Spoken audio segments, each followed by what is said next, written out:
So you open up the news, right? And you see it everywhere. Nations making these huge moves, alliances, conflicts, big trade deals. But what's really going on behind the scenes? What's the master plan? Well, today we're going to pull back the curtain on the art of grand strategy, how nations actually plan to win on the world stage.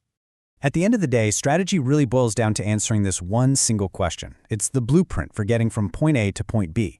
But, when the stakes are global, when we're talking about war and peace, how in the world do you even start to draw that map?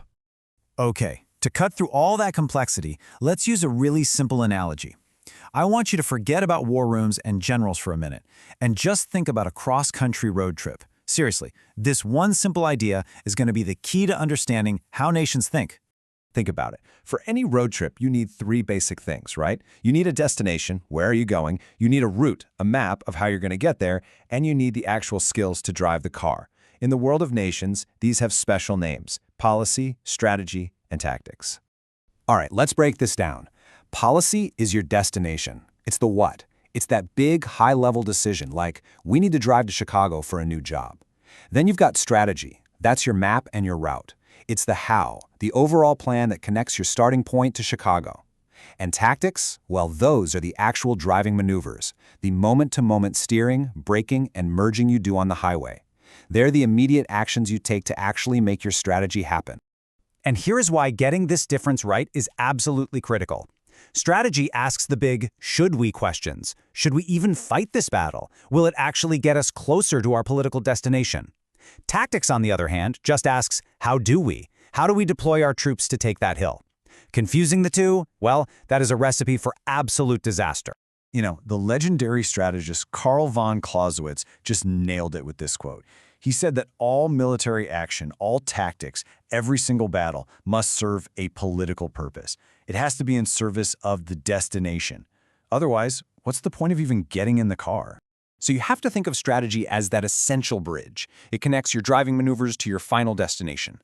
Without that bridge, military actions just become, well, as the source material puts it, merely random acts of violence with no political utility. Just pointless driving, burning gas, and getting absolutely nowhere. So if strategy is the route, how do you actually plan it? How do you make sure your road trip is even possible? Well, to figure that out, strategists use a really simple but incredibly powerful framework: ends, ways, and means. Yeah, it's just a simple three-step logic check. First, you define your objective, your ends. Then, you figure out the concept, the ways you're going to achieve it. And finally, you have to take a good, hard look at the resources you actually have to work with, your means. So here's how it works.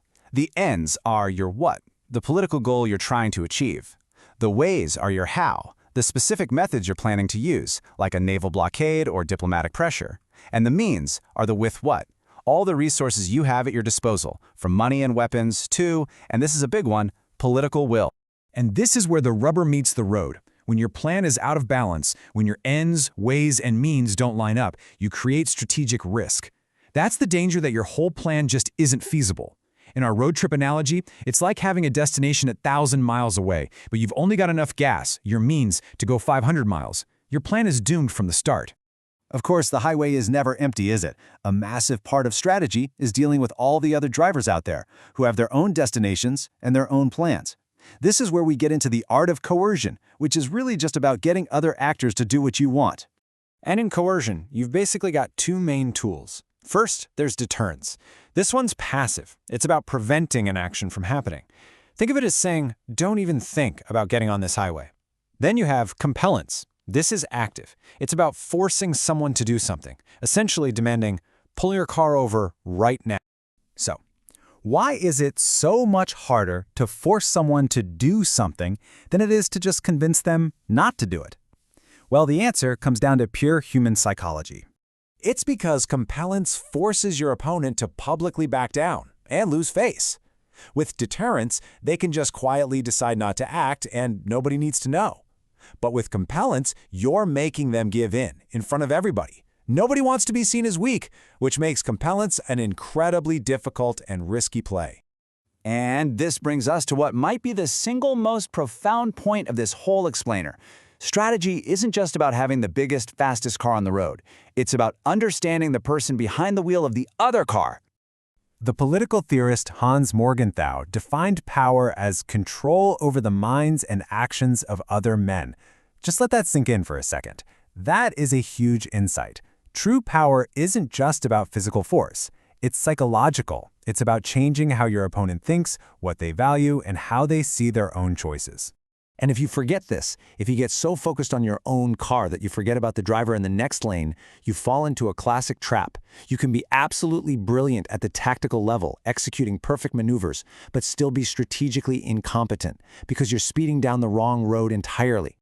The textbook example of this is the U.S. in the Vietnam War. Tactically, U.S. forces were dominant. They won nearly every single major battle.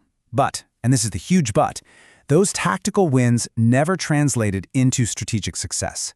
They never achieved their political destination of a stable, non-communist South Vietnam. And so, despite all their tactical skill, they ultimately lost the war. It's like they had a world-class race car driver, executing every turn perfectly, but they were driving on the completely wrong highway. And that leads us to this really powerful definition from Lawrence Friedman. Strategy isn't just about using your resources. He called it the art of creating power. It's about using what you have so cleverly that you actually change the entire situation to your advantage, shaping how others think and act. So I'll leave you with this. The next time you see a headline about a global conflict, run it through this framework. Ask yourself, what's the destination, the policy? What's the route, the strategy? Are their ends, ways, and means in balance, and are they focused on the other driver, not just their own car? You might find you see the world in a whole new way.